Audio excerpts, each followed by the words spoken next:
నమస్తే అండి, నేను రజా. పాకిస్తాన్కి దెబ్బ మీద దెబ్బ. ఇప్పటి వరకు భారత్ ఒక్కటే పాకిస్తాన్కి ఎగనెస్ట్గా ఉందని చెప్పేసి అందరూ అనుకుంటున్నారు. కాదు, పాకిస్తాన్కి మామూలుగా లేదు, అన్ని దేశాల నుంచి ఈ రోజున తీవ్ర స్థాయిలో వ్యతిరేకత కనిపిస్తుంది.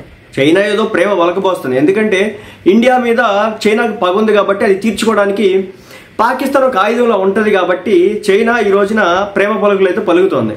అయితే ఏంటంటే ఇప్పుడు ఒక 5 దేశాలు అయితే పాకిస్తాన్కి దెబ్బ కొట్టినాయి అనమాట. ఆ బిగ్ షాక్ ఏంటనేది ఇప్పుడు చెప్తాను. జమ్మూ కాశ్మీర్లోని పెహల్గాంలో జరిగినటువంటి ఘోరమైన ఉగ్రదాడి తర్వాత భారత్ పాకిస్తాన్ దేశాల మధ్య ఉద్రిక్త పరిస్థితులు నెలకొన్నాయి. ఈ క్రమంలో పాకిస్తాన్కు విదేశీ విమానయాన సంస్థలు బిగ్ షాక్ ఇస్తున్నాయి. వాటిలో ముఖ్యంగా బ్రిటన్, ఫ్రాన్స్, ఒమన్ ఎయిర్లైన్స్ వంటి సంస్థలు పాక్ మీదుగా అంతర్జాతీయ విమానాల్ని ఇప్పుడు నిలిపివేయడం జరిగింది. పాకిస్తాన్ మీదుగా కాకుండా సముద్రం మీదుగా పంపిస్తున్నారన్నమాట. పాక్కు వేల కోట్ల నష్టం అనమాట. దీంతో పాక్ గగనతలం మీదుగా విమానాలు వెళ్లకూడదని నిర్ణయం తీసుకున్నారు. భారత్ తో పాకిస్తాన్ ఉద్రిక్తతల నేపథ్యంలో ఓవర్ ఫ్లైట్ సర్వీసులు కూడా రద్దయ్యాయి.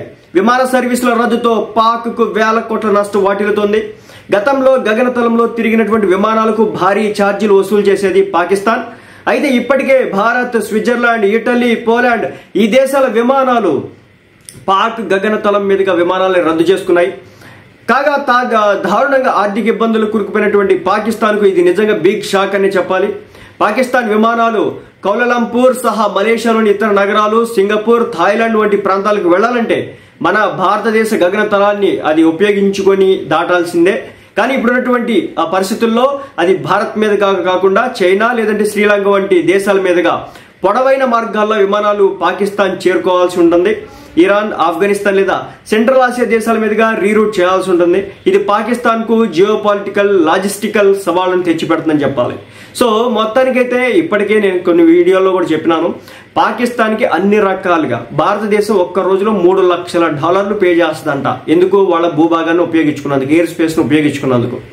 కానీ వాళ్ళ భారతదేశం అన్ని రకాలుగా హెల్ప్ చేస్తా ఉన్నా, అంటే మెడిసిన్ పరంగా కావచ్చు, వాళ్ళకి ఎక్స్పోర్ట్స్ విషయంలో కొన్ని వస్తువుల విషయంలో కావచ్చు, అదేవిధంగా వాళ్ళ ఎయిర్ స్పేస్ యూజ్ చేసుకుంటున్నందుకు డబ్బుల విషయంలో కావచ్చు, ఇంత చేస్తున్నా మన మీద ఒక రకమైన ఏడుపు, ద్వేషాభావం, మన ప్రజల్ని చంపడం. అలాంటి దేశానికి మనం ఎందుకు పెట్టాలని చెప్పేసి టార్గెట్ చేస్తున్న నేపథ్యంలో ఇప్పుడు ఒక 5 దేశాలు అయితే పాకిస్తాన్కు ఒక గట్టి దెబ్బ అయితే కొట్టినాయి. దీంతో కొన్ని వేల కోట్ల నష్టాన్ని పాకిస్తాన్ చవి చూడబోతోంది.